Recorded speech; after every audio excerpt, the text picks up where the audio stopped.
Hey everybody, welcome to Banter. I'm Brian McFadden, a cartoonist, here with another one. Hey, what's happening? I'm Matt Bors. I did a cartoon today about, or this week, I did it last week, about the FCC and Tom Wheeler, Obama's man in charge of the FCC, is gutting net neutrality. It's open to public comment, which can be tossed in a dumpster because he's a lobbyist for the cable companies, and they're getting rid of that. So whenever this goes through, you'd have to pay extra for Comcast to not have to buffer this. Even though you're already paying Comcast for the internet, now the NIB will have to pay extra to fast lane it, and we probably don't have that budget. We don't. Yeah, I was just gonna say, we don't have that type of money, folks. So net neutrality, bad. So we might start like making zines again and getting our comics out that way, because yeah, the internet's just going to be for the rich companies and for us to take the scraps that we get. So yeah, I don't know how much public comments are going to work because everybody gets more money from the cable company. So I'm kind of a defeatist when it comes to net neutrality now. Yeah, I did my comic this week on John Kerry. Depending on your point of view, either stated reality or made a gaffe by saying Israel was in danger of becoming an apartheid state, And that's a pretty generous hedge to say in danger of well, as your cartoon says. Yeah. Well, he's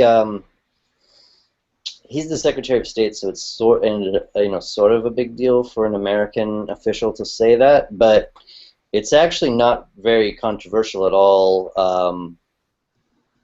Israel's previous prime minister said it. Jimmy Carter has said it with his last book, and it's not really could become an apartheid state. I mean, it essentially is. They have Palestinians have no control over their land, and they can't freely travel. They're second-class citizens. There's literally a big-ass wall keeping them apart from the rest of Israel. Yeah, apartheid literally means separation, which they have in Israel. Plus pockets of settlements in the separate part. So it's like double super apartheid.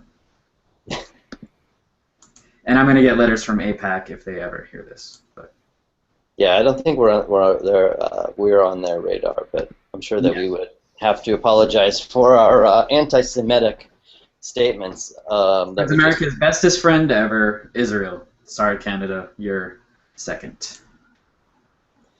So this week there was a lot of horrible things happened, including a botched execution of a guy in Oklahoma. And they were going to do a twofer that night and kill 2 people with a mysterious cocktail, because the companies that supply the death meds aren't supplying them anymore because they're all from other countries that are civilized and don't murder people. Can we stop experimenting on lethal drugs with live humans? I mean, that seems not good.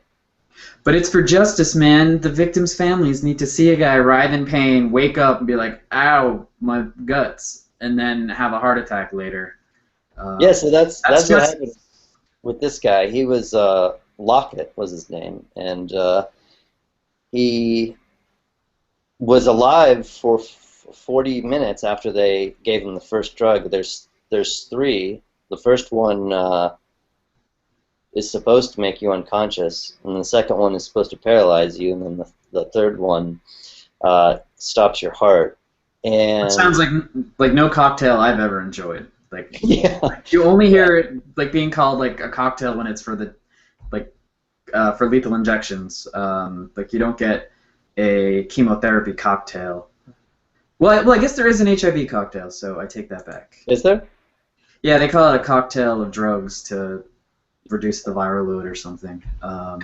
But still, they use all these euphemisms with the death penalty when really we're just killing a dude who done what who's getting what he deserves. I mean, he is. I don't think there's any dispute about his guilt, and he raped and murdered and buried alive a woman.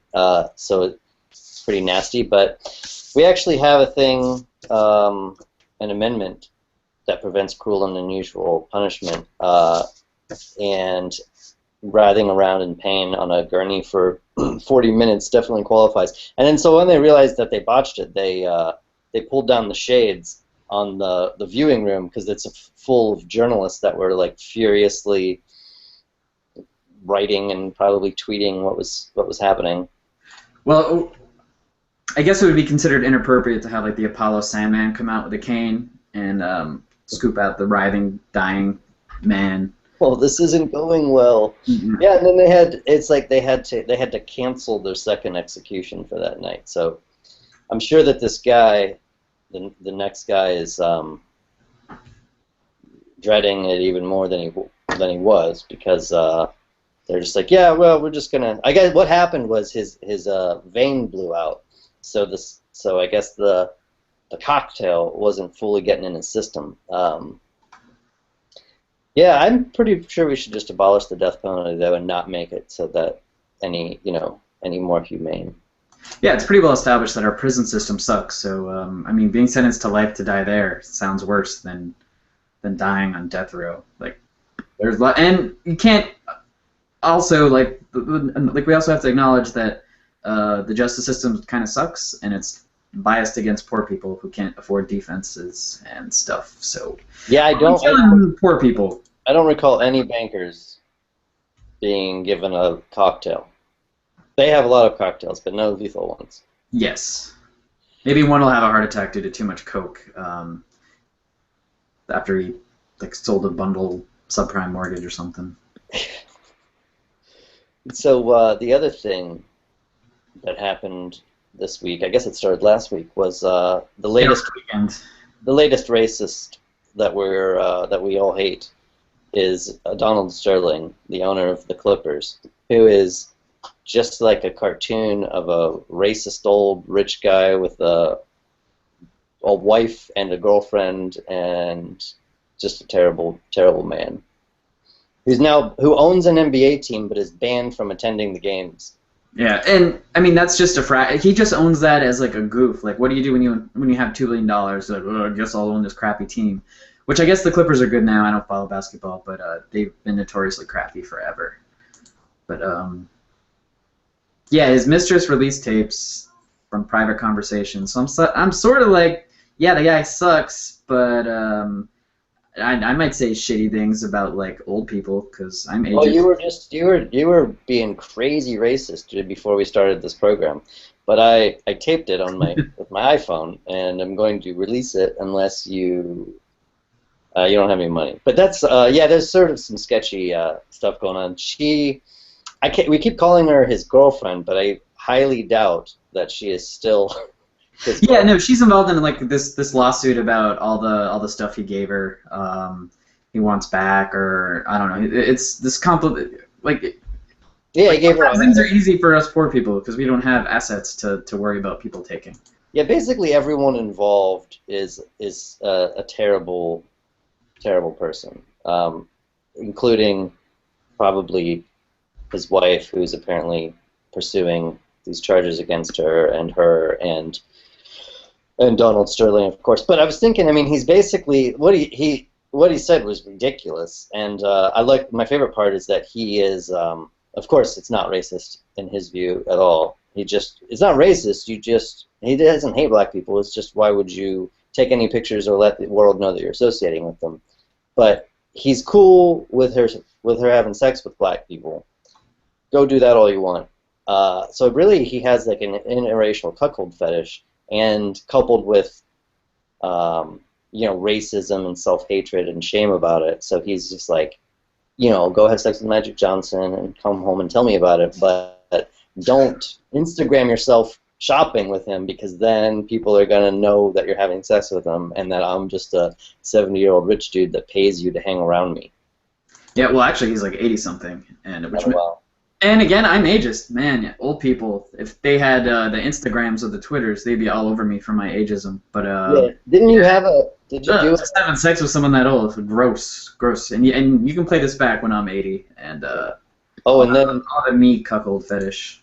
If you're watching, you probably have already seen this, but we should put your cartoon, your little drawing of Sterling underneath the video. Oh yeah, yeah. Yes, we'll do that. So you've already seen this because we've recorded it in the past, so it's already under the video, and you've already seen it before we even thought of it. But yeah, I mean, you know, I don't really care about Donald Sterling. I mean, they can make him. I guess they can make him get rid of the team or whatever. But I also think it's like his thoughts on race are kind of like what everyone's racist uncle thinks. Like, oh, don't hang around with those people. What are you doing? And I don't. So I don't know that we can. If everyone should lose their job for being a racist in private, but he the thing is that it's not just like that he said, don't Instagram black people or bring them to my games. He's been convicted of criminal racism, of racial discrimination in his housing in housing because he owns property. Calling African American people and other minorities vermin, like that is what really and this was like years ago, and everyone's like, what are you gonna do? But when it comes to so I like piling on and making fun of the racist old rich guy, but it's just like the internet outrage of the week, and if the NBA is going to bring down this harsh punishment for saying this racist shit in private, they should probably think of a punishment for being convicted or fined, rather. I think over $1 million he was fined for his discrimination. Yeah, it's $2.5 million, I think. Yeah. But I mean, like the NBA, it's a monopoly run by billionaires who pay millionaires. Like it's like not like a real business. Like it has all these exceptions, and the owners got together and say, hey, we don't want you here. So it's like fine. It's like a country club that they let us poor people watch on TV if we're into watching sports. Well, that was another thing that I really got out of the tape was, besides the racism, is that his conception of what he does and how he's feeding them and clothing them.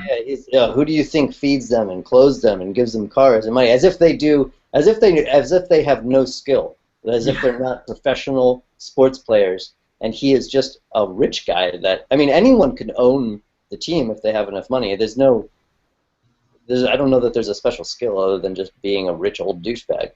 Yeah, I mean, like I said, like the team was terrible forever, and then now it's like doing better. And yeah, he thinks it's him. His 80-year-old sex juices are getting like the team into the playoffs now. Yeah. So Donald Sterling this week. Last week it was Cliven Bundy, and next week it'll be some other idiot opening his mouth. Me for making fun of old people and how gross it is that they have sex. So you heard it here first. Hashtag I suck. And then I have a cartoon to make fun of this week by one of my favorite targets, Michael Ramirez. Pulitzer Prize winning. Whoa, 2-time. Oh. Yeah. So this is almost the opposite of what I did for my cartoon. So you got Kerry there. Israel risks becoming an apartheid state, and then he's saying, well, that's not a smart thing to say. And I guess that's like Afrikaans under there. I don't know Afrikaans, but that's what I assume. So this is like bright people over here and then not bright people over here.